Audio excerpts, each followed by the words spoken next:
Hola, ¿qué tal camaradas? Bienvenidos a su canal universal de Contando Verdades. Después de las restricciones de contenido constantes que se me han puesto desde YouTube, estoy de regreso y muy contento de volver a estar una vez más en el canal. En el día de hoy analizaremos un tema que se ha tratado poco entre la camaradería nacionalista aquí, es sobre la verdad de la Segunda Guerra Mundial. Siempre se ha culpado al pintor austriaco y se le ha recordado como el dictador loco que inició una guerra que dio como resultado una cantidad inimaginable de pérdidas humanas y materiales. Pero ¿qué tan cierto es esto? ¿Es verdad que el pintor inició una guerra para destruir a la humanidad como lo pintan los historiadores y profesores en las universidades? ¿Será que lo que nos dice Hollywood y otros medios de información es verdad y no está alterado desde entes externos, con poderes que nadie ha aspirado ni lo hará? Pues claro que no es verdad.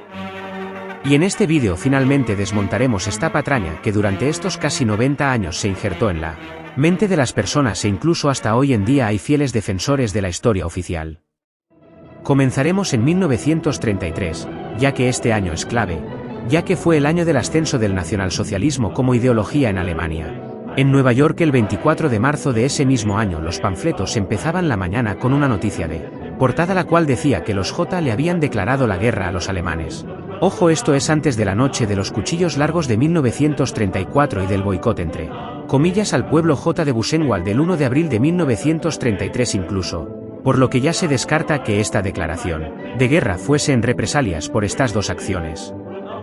Un año después, en 1934, el J. Ludwig Emil Kohn dice en su libro La Nueva Santa Alianza: el pintor austriaco no tendrá la guerra, y de hecho no la quiere, pero vamos a forzarla en él.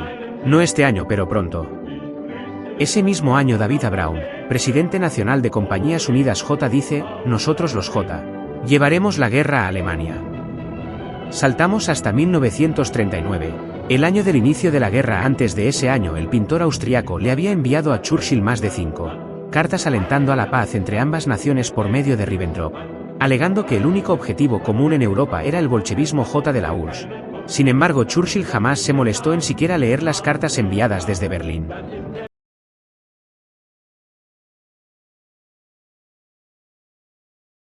En junio y julio de 1939, Polonia había aplicado un plan de limpieza étnica en la zona anteriormente alemana, que se le fue concedida tras la Gran Guerra en 1919. Entre esos meses se desplazaron a más de 340 alemanes y otros 300 fueron encarcelados y exterminados. En agosto, el pintor convoca una reunión en el Reichstag en donde menciona los hechos en Polonia.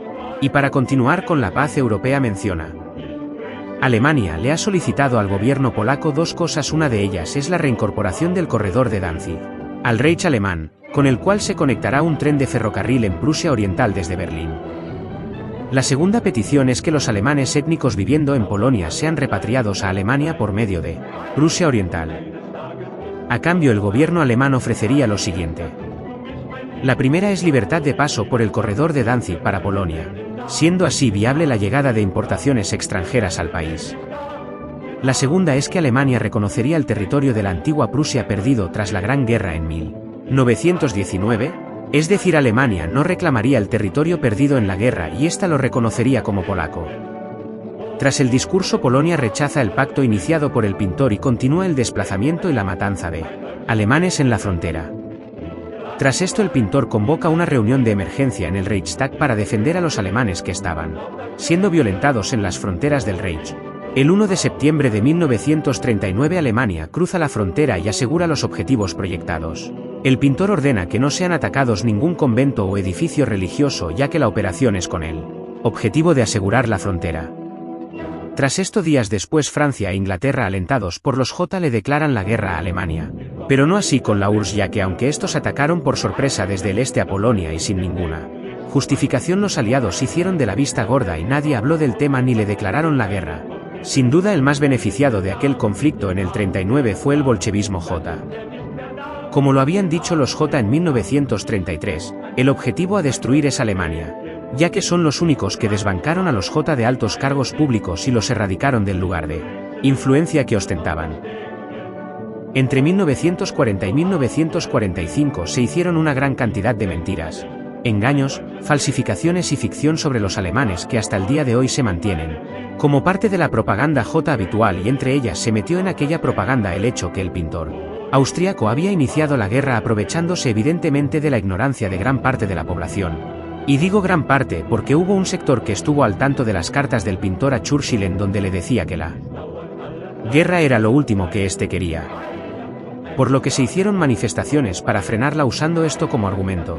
Sin embargo, esta gente fue totalmente ignorada y Churchill sacrificó a más de 100.000 británicos en una guerra sin sentido, cuyo único objetivo era hacer más grande financieramente al J.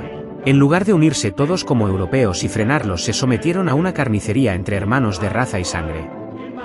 Vamos hasta 1945. Tras el fin de la guerra y la derrota del eje, nadie fue más feliz que los mismos J, ya que con Alemania derrotada, estos tendrían libertad total para imponer su doctrina destructiva en el mundo. Y en esta foto se evidencia perfectamente lo que se dice. Bueno camaradas, hasta aquí ha llegado el vídeo de hoy. Un tema poco hablado y comentado entre los camaradas del que tuve el placer de hoy compartir con todos en este canal. Espero que les haya gustado. Nos vemos con más en el siguiente vídeo. Adiós camaradas.